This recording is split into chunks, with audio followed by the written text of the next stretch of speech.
चलिए प्रारंभ करते हैं। कृष्णाय वासुदेवाय हरये परमात्मने प्रणतक्लेशनाशाय गोविंदाय नमो नमः। गुरुर्ब्रह्मा गुरुर्विष्णु गुरुर्देवो महेश्वरः गुरु साक्षात् परब्रह्म तस्मै श्री गुरुवे नमः। श्री गुरुवे नमः।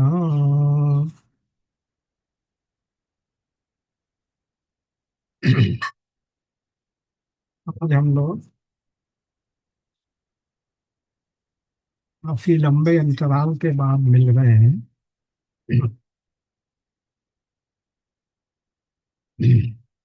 पिछला सत्र हमारा हुआ था 12 अगस्त को, और हमने लोक संख्या 55 पूरी कर ली।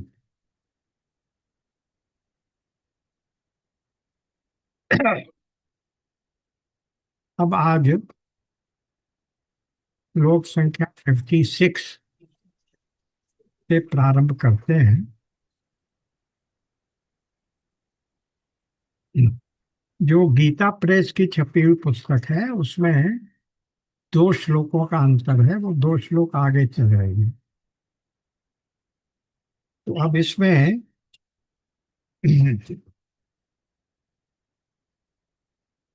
ये देखिए, पुराना थोड़ा सा संदर्भ लें। ये क्या चल रहा है, प्रकरण चल रहा है कि शिष्य गुरु से पूछ रहा है कि क्या कोई ऐसा साधन है जिससे मेरे वो जो 7 प्रश्न हैं कि आत्मा क्या है, अनात्मा क्या है, किस तरीके से इनसे मुक्ति पाई जा सकती है इत्यादि, उन 7 प्रश्नों का उत्तर आप मुझे विस्तार पूर्वक दीजिए।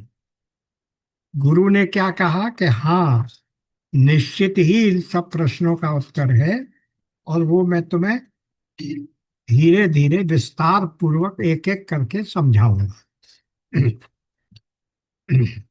ये देखिए, ये प्रश्न आया था श्लोक संख्या 49 में।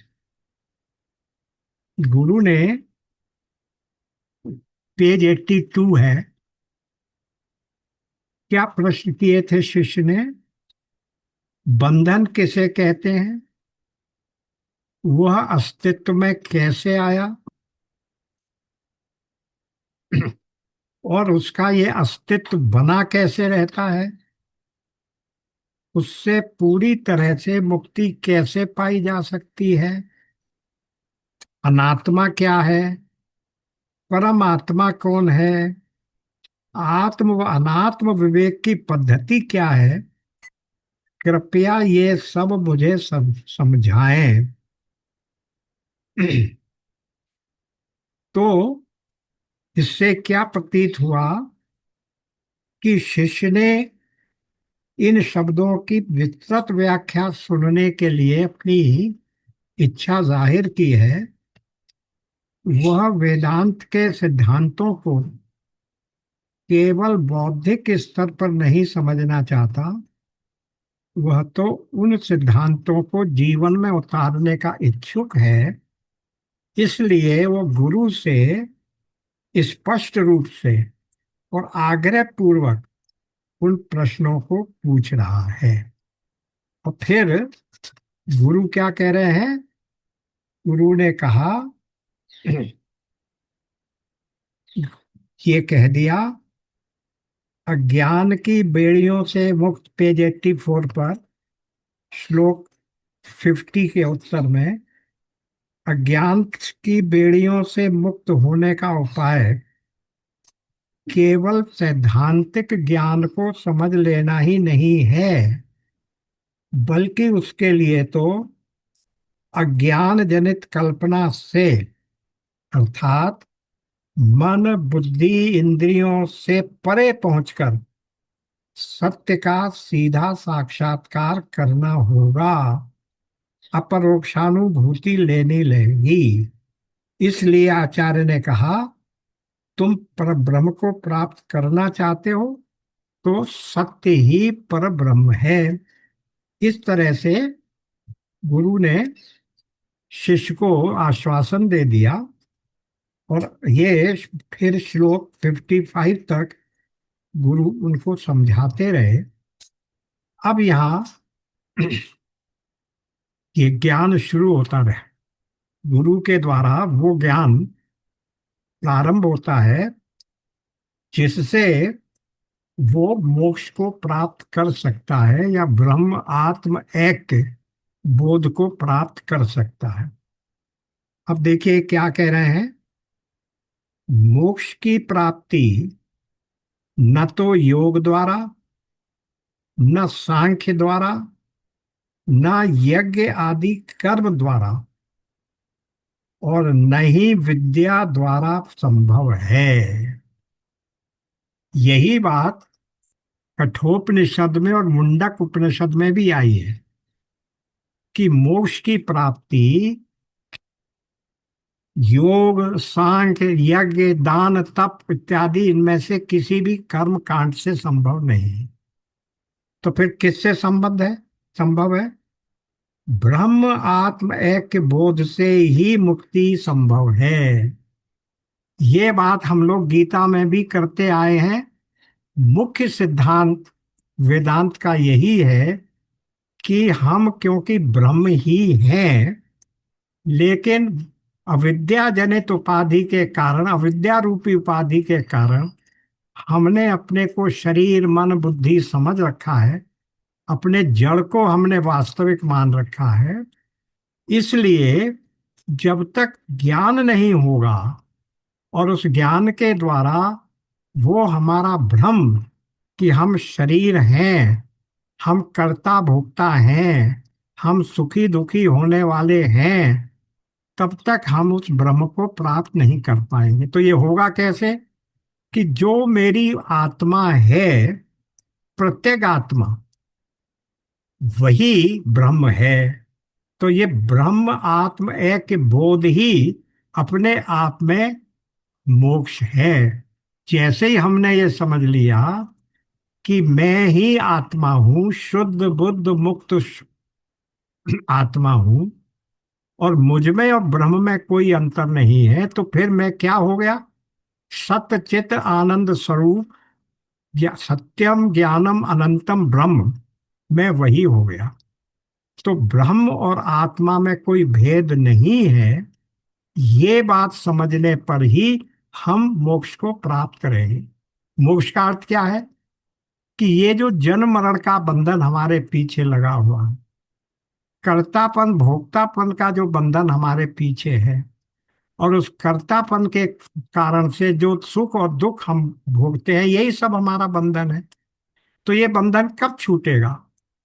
जब हम इस शरीर को, इस जड़ विभाग को, शरीर मन और बुद्धि को से अपने को अलग मान लेंगे, तो ब्रह्म और आत्मा का एकीकरण हो जाएगा। हम और दोनों अभिन्न हो जाएंगे।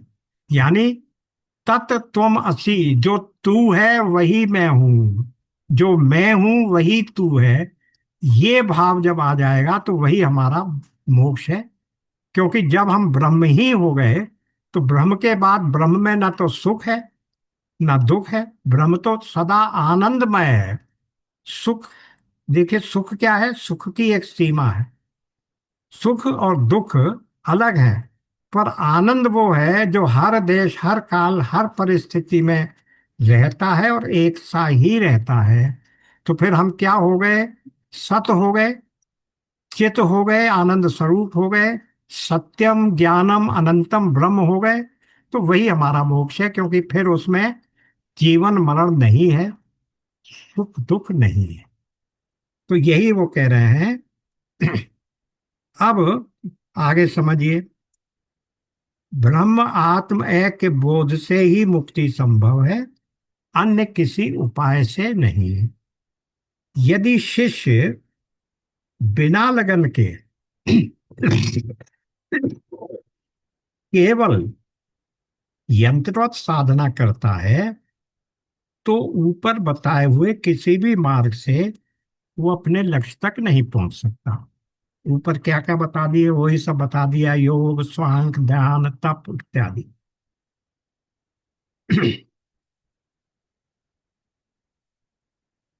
अब ये इन्होंने बताया यहाँ, भारत में कुल मिलाकर 6 दार्शनिक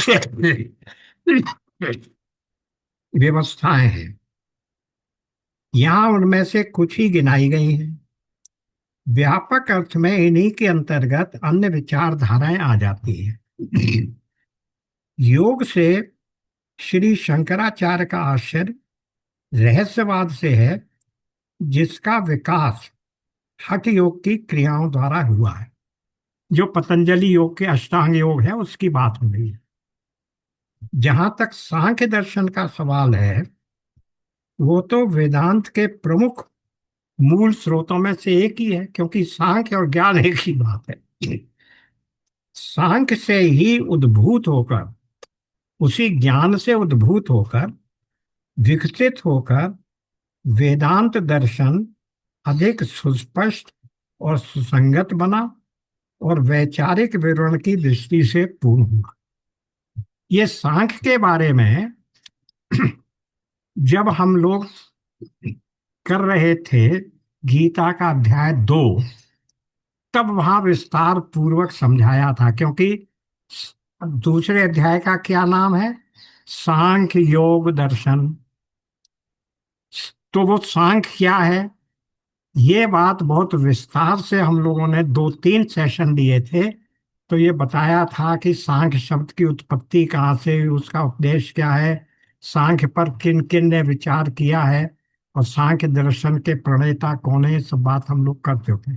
अगर उन रिकॉर्डिंग को आप देखेंगे तो पता लग जाएगा, सांख्य दर्शन ही मुख्य रूप से वेदांत का कहने वाला, कहने के लिए स्रोत है। क्योंकि सांख्य और ज्ञान में कोई अंतर नहीं है, और ज्ञान का ही मुख्य प्रतिपादक हमारा वेदांत है। वेदांत में ज्ञान की ही महिमा है। तो अब ये हो गया सांख्य दर्शन। लेकिन गीता में क्या हुआ, या वेदांत में क्या है, कि सांख्य में तो ये बताया गया कि प्रकृति और ब्रह्म दो हैं, और जो दोनों इंडिपेंडेंट हैं, दोनों स्वतंत्र सत्ताएं हैं। लेकिन गीता में भगवान ने प्रकृति का स्रोत बताते हुए, प्रकृति के निर्माण की श्रृंखला बताते हुए, सांख्य के उन 32 तत्वों का तो उपयोग किया, लेकिन वहां उन्होंने प्रकृति को ब्रह्म के अधीन कर दिया। प्रकृति स्वतंत्र नहीं है, ये बात वहां बताकर केवल मात्र अद्वैतवाद की स्थापना की है। वेदांत में भी अद्वैतवाद की स्थापना है। इसलिए वेदांत प्रकृति के निर्माण के लिए तो सांख्य दर्शन के उन 32 तत्वों का, या 26 तत्वों का, 27 तत्वों का उपयोग करता है, पर उसके आगे वो उससे अलग हो जाता है। क्योंकि सांख्य में प्रकृति की भी स्वतंत्र सत्ता है और ब्रह्म की भी स्वतंत्र सत्ता है। लेकिन गीता में और वेदांत में ब्रह्म को एकमात्र अद्वितीय ब्रह्म, एक मेवा अद्वितीयम कहा है। वहां प्रकृति की सत्ता नहीं है। और प्रकृति को क्या कहा है, प्रकृति मेरी अनुचरी है, ब्रह्म की अनुचरी है, ब्रह्म के सुपरविजन में काम करती है। देखिए 9.8 क्या कहता है। 9.9, प्रकृति सूयते सचराचरम, मया अध्यक्षेण प्रकृति सूयते सचराचरम। देखिए ये आ गया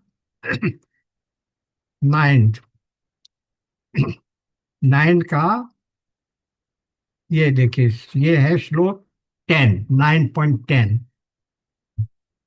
मया अध्यक्षेण, मेरी अध्यक्षता में ये प्रकृति इस चर अचर जगत का निर्माण करती है। मुझ अधिष्ठाता के प्रकाश से, मेरे अधिष्ठाता के सुपरविजन में, उसके निरीक्षण में, उसके नियंत्रण में, उसके आदेशानुसार ये प्रकृति चराचर जगत को रचती है। फिर यही बात कहाँ कही गई? 7.14 में कही गई। वहां क्या क्या गया? मम मम माया दुरत्यया। देखिए 7.14 में आ जाइए, वहां क्या कहते हैं? 7.14। दैवी येषा गुणमयी मम माया दुरत्यया। ये जो दैवी है, जो ये जो दैवी माया है, वो मेरी माया है। यद्यपि उससे पार पाने के लिए वो कठिन है, दुरत्यया है, दुस्तर है पार पाने में, लेकिन वो है कौन? वो मेरी माया है। और ये बात हम लोग बार बार कह चुके हैं, देख चुके हैं, समझ चुके हैं कि माया, प्रकृति और अविद्या, ये तीनों क्या है? ये पर्यायवाची शब्द हैं, सिनोनिमस वर्ड्स हैं। संदर्भ के अनुसार कहीं हम माया का शब्द का प्रयोग करते हैं, कहीं अविद्या का प्रयोग करते हैं, और कहीं प्रकृति शब्द का प्रयोग करते हैं। तो जब भगवान यहाँ ये कह रहे हैं दैवी येषा गुणमयी मम माया दुरत्या, तो यहाँ भी इसी बात को कह रहे हैं कि ये प्रकृति मेरी है, स्वतंत्र नहीं है। तो अब ये देखिए, ये संदर्भ के अनुसार कहाँ कहाँ हम अंतर करते हैं। ये बात अभी जब हम लोग ये कर रहे थे, इससे पहले ये देखी थी कि अपर ब्रह्म किसको कहते हैं, ईश्वर क्या है। माया उपहित ब्रह्म का नाम अपर ब्रह्म अथवा ईश्वर है। तो फिर जीव क्या है? अविद्या उपहित ब्रह्म का नाम जीव है। तो एक जगह शब्द प्रयोग किया हमने माया, एक विशेषण प्रयोग किया माया, जो ब्रह्म के लिए ही किया, लेकिन उसका अर्थ निकला ईश्वर या अपर ब्रह्म। अपर कहते हैं जो सबॉर्डिनेट होता है। जैसे कोई अधिकारी है, अपर सचिव, सचिव के नीचे वाला सचिव अपर सचिव हो गया। तो इसी तरह जब हमने अपर ब्रह्म कहा, तो वो ब्रह्म से नीचे की स्थिति में है, क्योंकि उसमें माया की उपाधि जुड़ गई। लेकिन जीव में क्या कहा हमने? अविद्या उपहित। तो संदर्भ के अनुसार कहीं माया शब्द का प्रयोग करते हैं, कहीं अविद्या का प्रयोग करते हैं। इसी प्रकार यहाँ संदर्भ के अनुसार वहां भी प्रकृति का प्रयोग किया 9.10 में, मया अध्यक्षेण प्रकृति सूयते सचराचरम। लेकिन 7.14 में वो क्या कह दिया? मम माया, वो मेरी माया है। यानी प्रकृति भी मेरी है, माया भी मेरी है, विद्या भी मेरे ही से पैदा होती है। तो इस प्रकार से ये बात यहाँ आ गई, तो ये समझा दिया उन्होंने कि दर्शन, सांख्य दर्शन ओरिजिनली, जिसका सिद्धांत केवल प्रकृति की रचना के लिए वेदांत में और गीता में दिया गया है। अदरवाइज वेदांत में ही गीता का, वेदांत के अनुसार ही गीता में प्रतिपादन एक मेवा अद्वितीयम का ही हुआ है। यहाँ ये क्या समझा रहे हैं? सांख्य दर्शन मूलतः द्वैतवादी है। उसके अनुसार ये जगत दो मूल तत्वों से, पुरुष और प्रकृति यानी ब्रह्म, और प्रकृति यानी पदार्थ तत्व और आत्म तत्व से बना है। अब यहां फिर इन्होंने और समझा दिया, पुरुष अपने आप में निष्क्रिय है, यानी ब्रह्म तो निष्क्रिय हम लोग जानते ही, किंतु जब प्रकृति उसके संपर्क संसर्ग में आती है, तो उसमें प्रकृति में गति उत्पन्न होती है, और उस गति के कारण से यह संसार का निर्माण हो जाता है। ऐसा सांख्य दर्शन जो मूल है, मूल सांख्य में ऐसा कहा जाता है। लेकिन हमारे में ये नहीं कहा। हमारे में क्या कहा? प्रकृति को भगवान अपने नियंत्रण में, अपनी अध्यक्षता में, अपने निरीक्षण में प्रकृति से क्या करवाते हैं? प्रकृति से जगत का निर्माण करवाते हैं। प्रकृति स्वतंत्र नहीं है। अब नीचे आ जाइए, पेज 91 पर, पैरा थर्ड। सांख्य से एक कदम आगे है वेदांत। वेदांत ये बतलाता है कि जब योगी को पुरुष यानी आत्मा, यानी ब्रह्म और आत्मा, पुरुष को मान लीजिए, पुरुष है ब्रह्म, अथवा आत्मा, यानी चाहे पुरुष कहें, चाहे ब्रह्म कहें, चाहे आत्मा कहें, ये भी तीनों पर्यायवाची हैं। आत्मा का वास्तविक ज्ञान प्राप्त हो जाता है तो उसे इस बात का भी अच्छी तरह ज्ञान हो जाता है कि प्रकृति तो क्या है? पुरुष के ऊपर अध्यस्त है अथवा आरोपित मात्र है। प्रकृति की अपनी कोई सत्ता नहीं है। ब्रह्म सत्य, जगत मिथ्या। तो वो प्रकृति कैसे बनी? वही जो उन्होंने कहा, मेरे ऊपर अध्यस्त है। मया अध्यक्षेण प्रकृति सूयते सचराचरम। इसी तरह 7.5 में भी कह दिया कि वो प्रकृति क्या करती है, संसार की रचना कैसे होती है।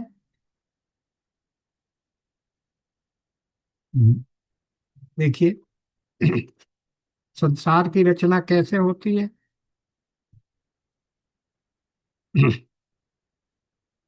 ये देखिए, पृथ्वी जल अग्नि वायु आकाश मन बुद्धि और अहंकार 7.4। इस प्रकार ये 8 प्रकार से विभाजित मेरी प्रकृति है, स्वतंत्र प्रकृति नहीं है। और संपूर्ण भूत, भूत का मतलब ये जो दृश्यमान जगत जो भी हम देख रहे हैं, ये सब इन प्रकृतियों से ही उत्पन्न होने वाले हैं। और मैं इन संपूर्ण जगत का प्रभव तथा प्रलय हूं। संपूर्ण जगत का उत्पन्न करने वाला, उसको प्रकट करने वाला, उसको अभिव्यक्त करने वाला, वो मैं हूं। तो जो कुछ भी दिख रहा है वो मुझ में ही दिख रहा है। पर कैसे दिख रहा है? वास्तविक रूप से नहीं दिख रहा। जैसे रस्सी में सर्प दिखता है, जैसे सीप में चांदी दिखती है, जैसे रेगिस्तान में जल दिखता है, इसी प्रकार से मुझ में ही ये सारा जगत कल्पित रूप से दिख रहा है। तो यहां शब्द इन्होंने प्रयोग किया अध्यस्त, यानी अधिष्ठान कौन है? ब्रह्म। और अध्यस्त कौन है? ये प्रकृति, ये संसार, ये दृश्यमान जगत। जैसे रस्सी और सर्प के उदाहरण में सर्प अध्यस्त है और रस्सी अधिष्ठान है। अब इसको फिर से जरा सा समझ लीजिए। हम लोग यद्यपि बार बार रस्सी और सर्प का उदाहरण देते चले आ रहे हैं। रस्सी को हम अधिष्ठान कहते हैं, सर्प को अध्यक्ष कहते हैं। इसका तात्पर्य क्या हो? तात्पर्य यह होता है कि जो वस्तु जिस पर अध्यस्त होती है, अध्यास का मतलब ये है जो हम लोगों ने अभी भी पहले कर चुके हैं, कि जो ना होते हुए भी वहां प्रतीत होता है, उसको हम अध्यास कहते हैं। तो अध्यक्ष कौन हुआ? वो सर्प जो न होते हुए भी प्रतीत हो रहा है, जिसकी सत्ता नहीं है। लेकिन उस अध्यक्ष का नाश होने पर भी, सॉरी, बाध होने पर भी अधिष्ठान का बाध नहीं होता। उस अध्यक्ष के रहने पर अधिष्ठान के किसी भी गुण में भी परिवर्तन नहीं होता। चाहे जितनी देर वो सर्प हमें वहां दिखता रहे, पर जब बाद हो जाएगा तो उसके बाद रस्सी में उस सर्प के विष का एक कण भी नहीं होगा। तो उस अध्यक्ष का कोई भी गुण किस में नहीं आता? अधिष्ठान में नहीं आता। लेकिन अधिष्ठान का गुण अध्यक्ष में जाता है। वो उससे फर्क अलग नहीं होता। कैसे? जितनी लंबी रस्सी उतना लंबा सर्प, जितनी मोटी रस्सी उतना मोटा सर्प, जिस रंग की रस्सी उसी रंग का सर्प। तो अधिष्ठान के गुण तो सर्प में हैं, अध्यस्त में हैं, पर अध्यस्त के गुण अधिष्ठान में नहीं आते। क्यों नहीं आते? क्योंकि वो कल्पना है। दूसरी बात, हमने अध्यस्त का बाध कर दिया, प्रकाश आ गया तो हमें पता लग गया कि यहां पर सर्प कभी भी नहीं था, तीनों काल में नहीं था। लेकिन अधिष्ठान के सत्ता में कोई अंतर नहीं पड़ा, यद्यपि हमें वहां सब रस्सी दिख नहीं रही थी। उस सिद्धांत को भी फिर से समझ लीजिए। एक ही समय में आप अधिष्ठान और अध्यक्ष दोनों को नहीं देख सकते। या तो रस्सी दिखेगी या सर्प दिखेगा। तो जब सर्प दिखना बंद हो गया, उसका बाध हो गया, तो रस्सी दिखने लगी। यानी अध्यक्ष की सत्ता का बाध हो जाने पर भी अधिष्ठान की सत्ता में कोई अंतर नहीं आता। परंतु यदि अधिष्ठान न हो तो अध्यक्ष सत्ता में नहीं आ सकता, कल्पना में भी नहीं आया। सत्ता में तो आने का प्रश्न ही नहीं है। कल्पनातीत भी नहीं हो सकता, कल्पना जनित भी नहीं हो सकता। रस्सी न हो तो सर्प नहीं दिखेगा, अगर सीप न हो तो चांदी नहीं दिखेगी, रेगिस्तान न हो तो वहां जल नहीं दिखेगा। तो इसी प्रकार यदि ब्रह्म न हो तो जगत नहीं दिखेगा। तो ब्रह्म क्या है? ब्रह्म है अधिष्ठान। और जगत या प्रकृति या माया, ये सब क्या है? कल्पना जनित अध्यस्त हैं, जिसको हम गीता की भाषा में या वेदांत की भाषा में मिथ्या कहते हैं। अब जरा मिथ्या शब्द का भी अर्थ फिर से समझ लीजिए। मिथ्या शब्द कहाँ आया? सबसे पहले हमने जब कहाँ समझा था? 2.14 में। 2.14 में क्या देखा था? कि दो प्रकार के चीजें होती हैं, एक सत होता है, एक असत होता है। ना सतो विद्यते भावो, ना भावो विद्यते सतः। ये देखिए, सॉरी, 2.16 में इसका अर्थ क्या था वहां? कि सत जो है उसका कभी भी अभाव नहीं होता, तीनों कालों में नहीं होता। यानी ऐसा कभी नहीं था कि जब सत वस्तु न रही हो, वर्तमान में नहीं हो ऐसा भी नहीं हो सकता, भविष्य में नहीं रहेगी ऐसा भी नहीं हो सकता। ये हुई सत्य की परिभाषा। और इसी परिभाषा के अनुसार हम ब्रह्म को जब सत्य कहते हैं तो उसका अर्थ क्या है? कि ब्रह्म क्या है? वो सत वस्तु है, तीनों कालों में है। यानी उसका कभी पहले जन्म नहीं हुआ। जन्म उसका हुआ आप कह सकते हैं जो पहले नहीं था, जन्म हो गया। बच्चा पहले नहीं था, बालक, बच्चे का जन्म हुआ। लेकिन अगर हम ये कहें कि बच्चा सदा से ही था, तो बच्चे का जन्म नहीं हुआ, वो सदा से ही था। इसी प्रकार ब्रह्म को जब हम सत्य कहते हैं, इसका मतलब यह है कि वो सदा से ही था, सदा ही रहेगा और आज भी है। तो वहां एक को तो हमने कहा सत्य। दूसरी सत्ता क्या बताई हमने? दूसरी सत्ता, सॉरी, हमने नहीं, गीता ने, भगवान ने क्या बताई? दूसरी सत्ता बताई असत। केवल दो ही शब्द हैं वहां उस श्लोक में, सत और असत। असत क्या है? असत वो है जिसका तीनों काल में सत्ता नहीं है। असत वस्तु की सत्ता ही नहीं है, और सत का कभी अभाव नहीं है। लेकिन ये तो ठीक है, हमने मान लिया, तो फिर ये जगत क्या है जो हमें दिख रहा है? वो क्या है? जो सर्प दिख रहा है वो प्रेजेंट में दिख तो रहा है ना, पर आप तो ये कहते हैं कि जो असत वस्तु है उसकी सत्ता ही नहीं है। तो ये जगत जो दिख रहा है इसको हम क्या कहेंगे? इसलिए एक और शब्द हमें ढूंढना पड़ा, बनाना पड़ा, गढ़ना पड़ा। उसको हमने कहा मिथ्या। मिथ्या का अर्थ क्या हुआ? जो असत ही है, सत तो नहीं है, लेकिन कुछ काल के लिए वो सत की तरह प्रतीत होता है, प्रतीति मात्र है, और इसलिए वो परिवर्तनशील है।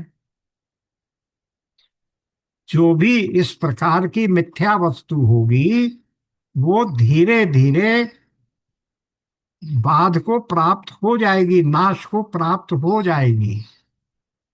तो वहां मिथ्या शब्द का अर्थ क्या हुआ? दो तरह के मिथ्या हो गए, या सॉरी, दो तरह के असत हो गए। ये फिर से हम पूरा रिवीजन कर रहे हैं इस वाले श्लोक को समझने के लिए। तो दो तरह के असत क्या हुए? एक असत ऐसा हुआ जो खरगोश के सिर पर सींग की तरह, जिसकी कभी सत्ता थी ही नहीं, ना होने वाली है। या आकाश कुसुम की तरह, आकाश में फूल पैदा हो गए। ये तो हुआ वो असत जिसको भगवान ने 2.16 में बयान किया। लेकिन एक दूसरे प्रकार का भी असत है। वो ऐसा है कि वो कुछ काल के लिए हमें दिखता है, पर कुछ काल के बाद वो समाप्त हो जाता है, क्योंकि वो परिवर्तनशील है, उसकी अपनी सत्ता तो है नहीं। तो उसको हमने असत के मिथ्या कह दिया, या अनिर्वचनीय कह दिया। जैसे सर्प दिख रहा है, लेकिन क्या कहेंगे आप उसको? सत है वो? नहीं, सत नहीं है, प्रकाश आएगा खत्म हो जाएगा। असत है? असत भी नहीं है, क्योंकि दिख रहा है। असत वो है जो तीनों कालों में नहीं दिखे, लेकिन वर्तमान में दिख रहा है। तो इसको इसलिए हमने कहा वो मिथ्या है। तो असत दो प्रकार का हो गया। एक वो जिसकी सत्ता तीनों काल में नहीं थी, और एक असत वो जो भूत और भविष्य के बीच में थोड़ी देर के लिए हमें कल्पित रूप में दिखता है, लेकिन वो परिवर्तनशील है, नश्वर है, विनाशशील है। तो इसको हम मिथ्या कहते हैं। इसलिए जब उपनिषद ने कहा ब्रह्म सत्य जगत मिथ्या, तो उसका अर्थ क्या हुआ? कि जगत को असत नहीं बताया, नहीं बता सकते थे, क्योंकि प्रेजेंट में दिख रहा था। असत उसी को बता सकते थे जो तीनों काल में नहीं हो, इसलिए उसको मिथ्या कहा। और उस मिथ्या की विशेषताएं क्या हैं? परिवर्तनशील है, नश्वर है, और अंततः बाध को प्राप्त हो जाता है। तो ये मिथ्या कह दिया। कुछ विद्वानों ने इसको सत और असत कहने की चेष्टा की कि ये सत भी है, असत भी है। लेकिन वो बात नहीं मानी गई, क्योंकि सत और असत तो एकदम विरोधी स्वभाव के हैं। एक ही वस्तु को तुम कैसे कह सकते हो कि ये सत भी और असत भी है? इसलिए वो संज्ञा नहीं दी गई। घूम फिर कर या तो हम कहते अनिर्वचनीय, क्या कहें इसको, ना सत्य कह सकते हैं ना असत कह सकते हैं, तो उसको कुछ भी नाम नहीं दिया जा सकता। लेकिन विद्वानों ने कहा नहीं, नाम देना पड़ेगा। इसलिए उस अनिर्वचनीय का नाम हो गया मिथ्या। ये पूरी बैकग्राउंड आ गई। अब इस बैकग्राउंड की उसमें संदर्भ में अब आप देखिए क्या कह रहे हैं। सांख्य से एकदम वेदांत एक कदम आगे वेदांत है। वेदांत ये बतलाता है कि जब योगी को पुरुष अथवा आत्मा का, यानी पुरुष और आत्मा एक ही है, उसी को पुरुष भी कहते हैं, पुरुष और प्रकृति या ब्रह्म और प्रकृति, ज्ञान प्राप्त हो जाता है तो उसे इस बात का भी अच्छी तरह ज्ञान हो जाता है कि प्रकृति तो पुरुष के ऊपर अध्यस्त है। सर्प की तरह वो कल्पित रूप से दिख रही है अथवा आरोपित मात्र है। हमने उसको सुपर इम्पोज कर दिया, अंग्रेजी में इस वर्ड को आरोप को कहते हैं, सुपर इम्पोज कर दिया। उसे इस बात का भी अनुभव होता है कि सचमुच में द्वैत जैसी कोई चीज होती ही नहीं। एक मेवा अद्वितीयम, एक नहीं कह सकते, एक ही कह देने में तो गड़बड़ हो जाएगा, क्योंकि एक प्लस एक प्लस एक तो अनेकों हो जाएंगे। इसलिए कहा एक भी है और अद्वितीय भी है, दूसरा एक नहीं है वहां, सिंगुलरली एक है, एकमात्र एक है। इसलिए उसको डिफाइन करना पड़ा, एक मेवा अद्वितीयम, एकम एव अद्वितीयम। एव को संस्कृत में क्या कहते हैं? एव का अर्थ संस्कृत भाषा के का है ही, एक ही है और वो एक अद्वितीय है।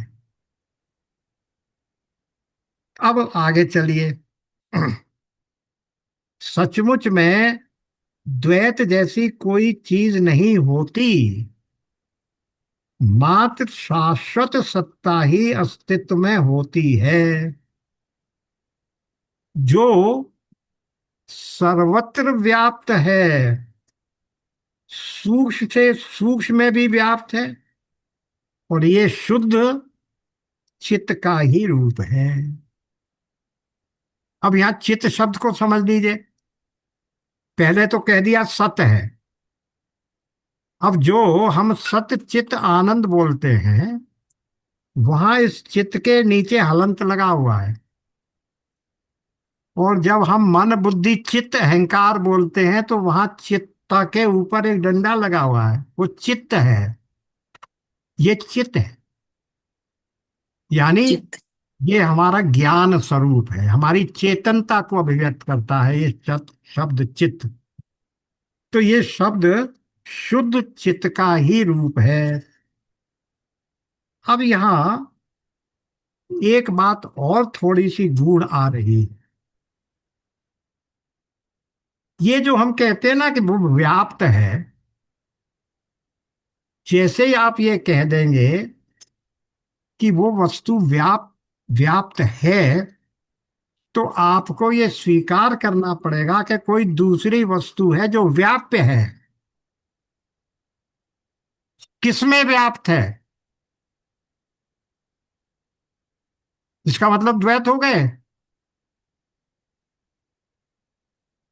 ये चीनी दूध में व्याप्त है, कण कण में चीनी मिली हुई है, तो क्या हुआ?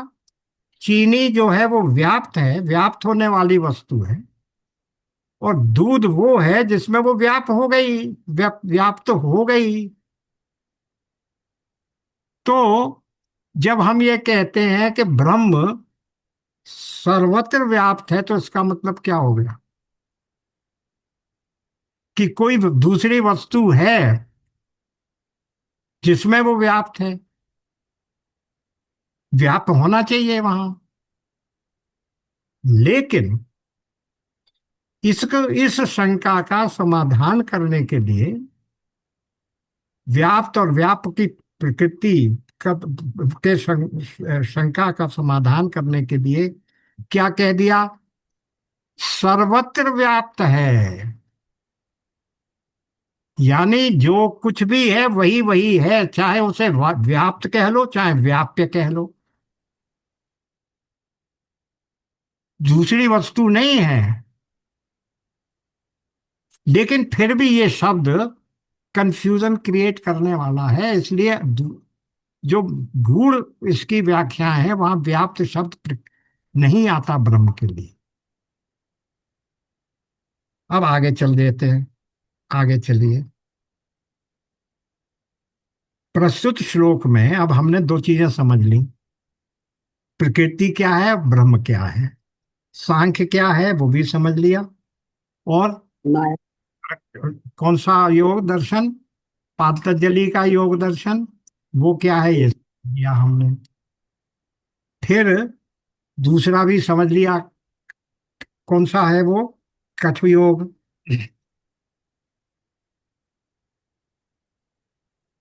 हठ योग, ये सब तीन चीजें समझ ली। अब एक शब्द और आया, कर्म से। न तो योग द्वारा, योग क्या बताया उन्होंने, हठ योग के द्वारा, या पातंजलि अष्टांग योग के द्वारा।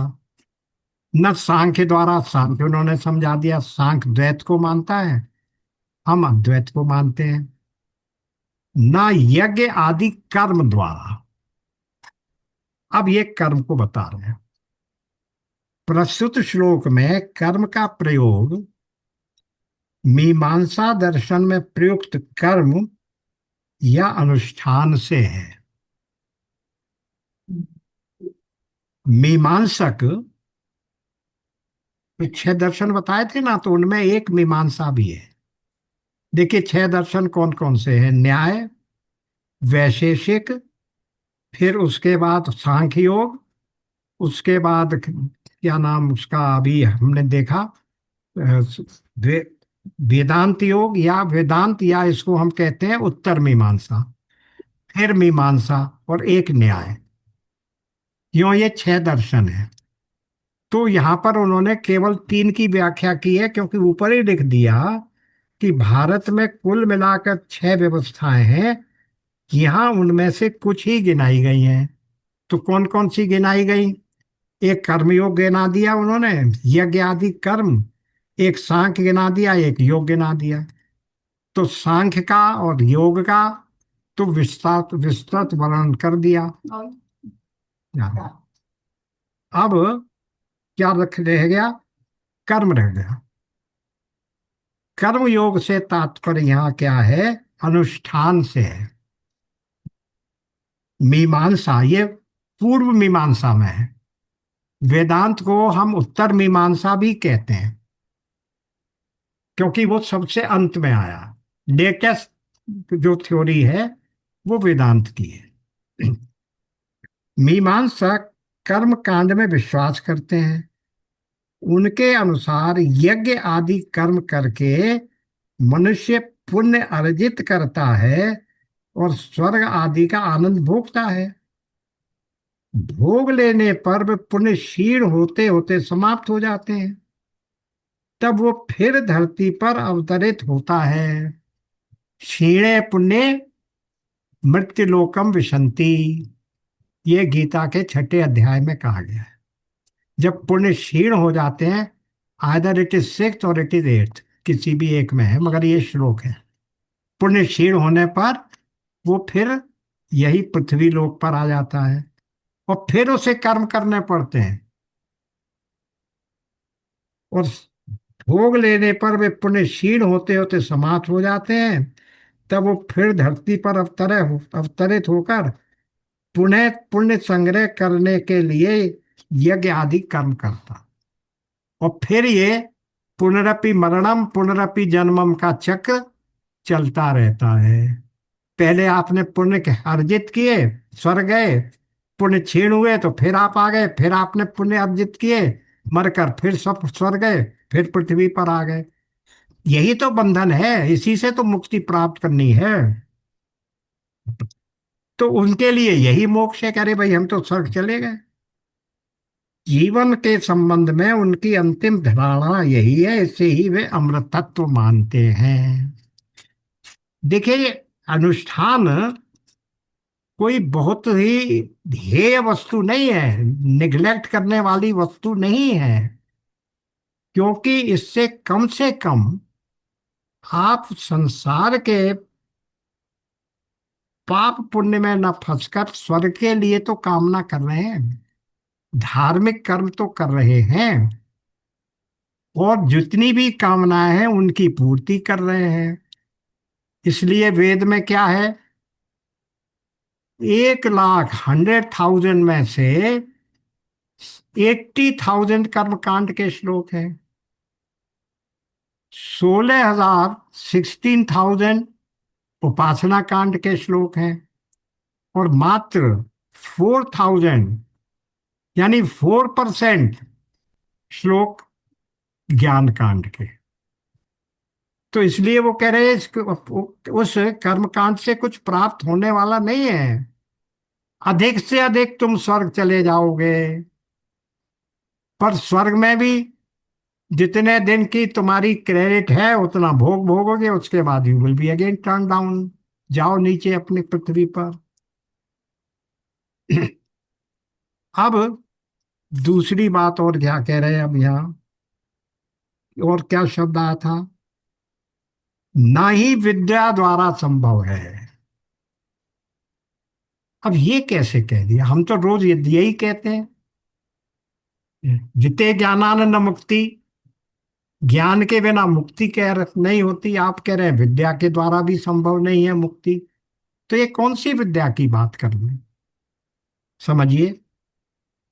विद्या पद से दो अर्थ लिए जा सकते हैं, ये थोड़ी समझने वाली बात।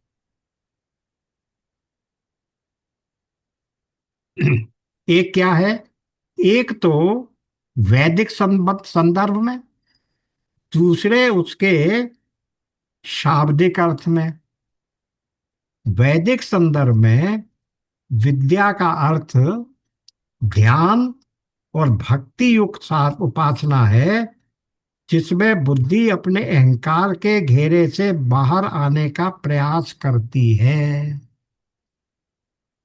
लेकिन ये जो ध्यान और भक्ति शब्द हैं, ये दोनों भी वेदांत के अनुसार डिफाइन किए गए हैं। चलिए, लेट अस गो बैक, श्लोक 25 निकालिए।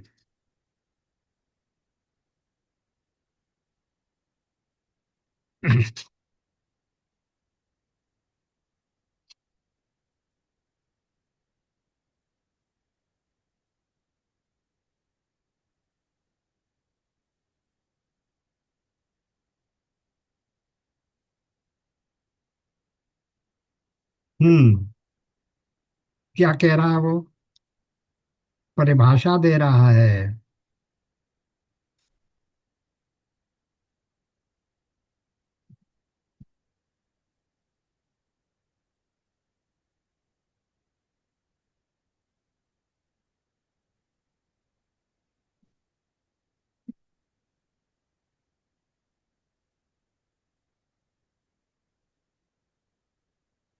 हम्म,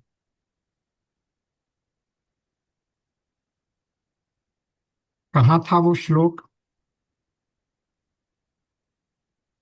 भक्ति और श्रद्धा और ध्यान। देखिए, भक्ति की क्या परिभाषा कही, भक्ति की परिभाषा वो नहीं है जो आमतौर पर हम लोग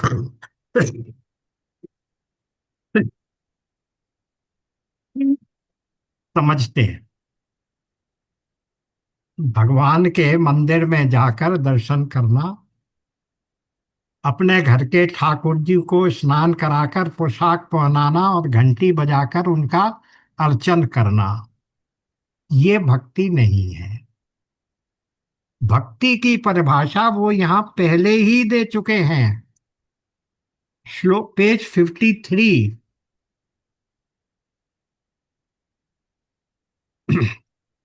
श्लोक में क्या कहा गया था, मोक्ष प्राप्ति के लिए श्लोक 31 में मोक्ष प्राप्ति के लिए जो कारण रूप सामग्री है, उनमें से केवल भक्ति ही सर्वाधिक महत्वपूर्ण है।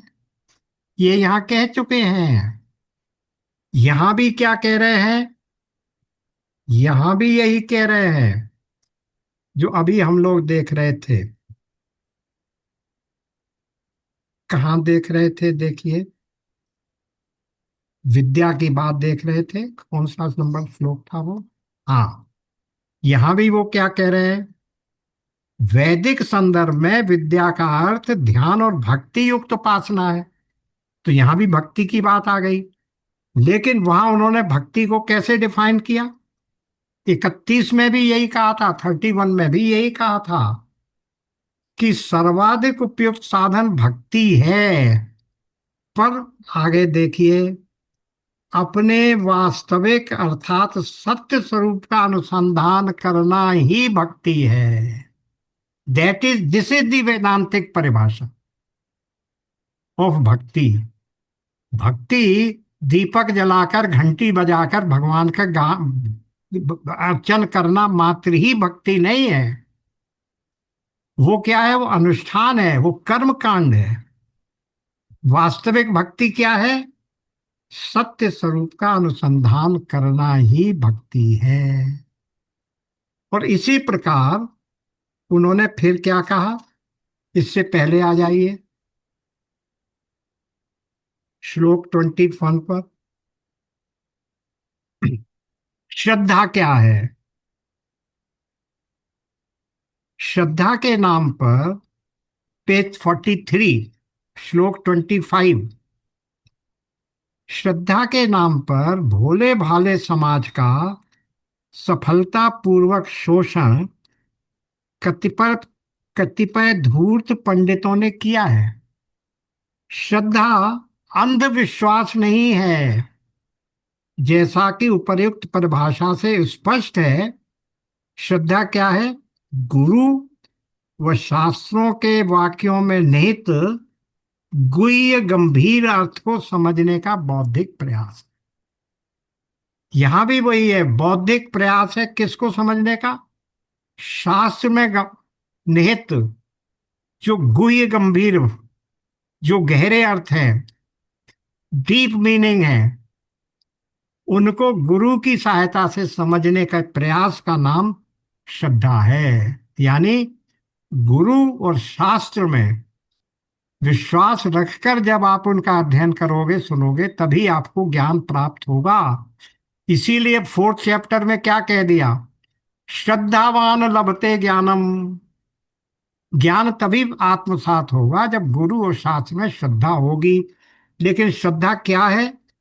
शास्त्रों के वाक्यों में निहित गुही, गुही का मतलब छिपे हुए अर्थ, और गंभीर अर्थ को समझने का बौद्धिक प्रयास। अपनी ओर से हम समझें, ये बात वहां कही गई। और उसके बाद ये कहा गया, देखिए पहले आ चुका है यहां, कि भक्ति और श्रद्धा होने से ही ध्यान लगता है। देखिए कौन से श्लोक में कहा है इन्होंने।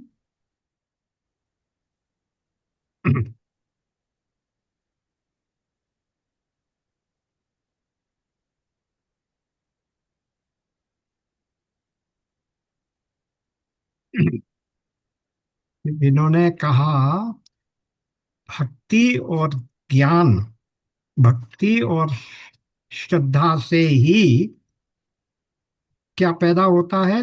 ध्यान पैदा होता है। ये कहाँ आया? देखिए, हाँ देखिए, पेज 77, श्लोक 46।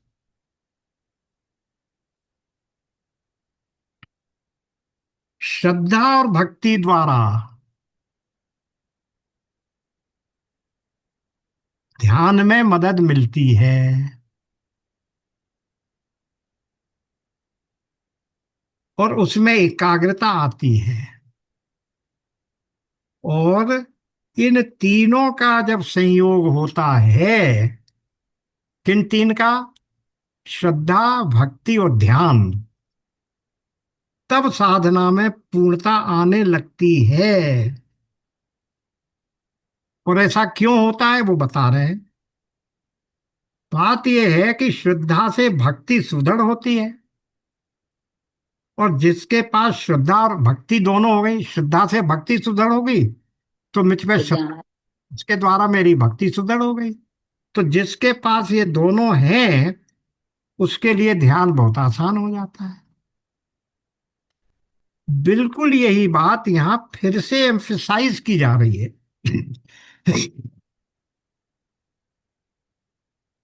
तो कहाँ था वो श्लोक? ये था, हम्म, वैदिक संदर्भ में विद्या का अर्थ ध्यान और भक्ति युक्त उपासना है। अब इन दोनों शब्दों को इन दी कॉन्टेक्स्ट ऑफ श्लोक संख्या जो पेज 25, 32 और 77 में जो डिफाइन किया गया, उस लाइट में ही हम समझेंगे, तब इसके वास्तविक अर्थ को, वैदिक अर्थ को समझ पाएंगे, सिद्धांतिक अर्थ को। अदरवाइज वहीं हम घूमते रहेंगे। श्रद्धा और भक्ति, जो कि भक्ति सिद्धांत में बताई जाती है, इसलिए आगे पीछे का संदर्भ लेके चलना पड़ता। वैदिक संदर्भ में विद्या का अर्थ ध्यान और भक्ति युक्त उपासना है, जिसमें बुद्धि अपने अहंकार के घेरे से बाहर आने का प्रयास करती है। इस उपासना में अधिक व्यापकता का बोध कराने वाले प्रत्यय के साथ जानबूझकर तादात्म्य स्थापित किया जाता है। जैसे मैं प्राण हूँ, सर्वव्यापी हूँ, मैं सूर्य हूँ, सर्वशक्तिमान हूँ, इत्यादि इत्यादि। ये थोड़ा आगे भी समझाने की बात है, ये पूरा श्लोक। तो अब समय पूरा हो गया है, आज इसको यही विराम देते हैं। हम यहाँ विद्या पद के अर्थ से पुनः नेक्स्ट सेशन में शुरू करें। ओम पूर्णमदः पूर्णमिदं पूर्णात् पूर्णमुदच्यते पूर्णस्य पूर्णमादाय पूर्णमेवावशिष्यते। ओम शांति शांति शांति। नारायण। और नारायण नारायण। राधे राधे। ए, राधे राधे। ए,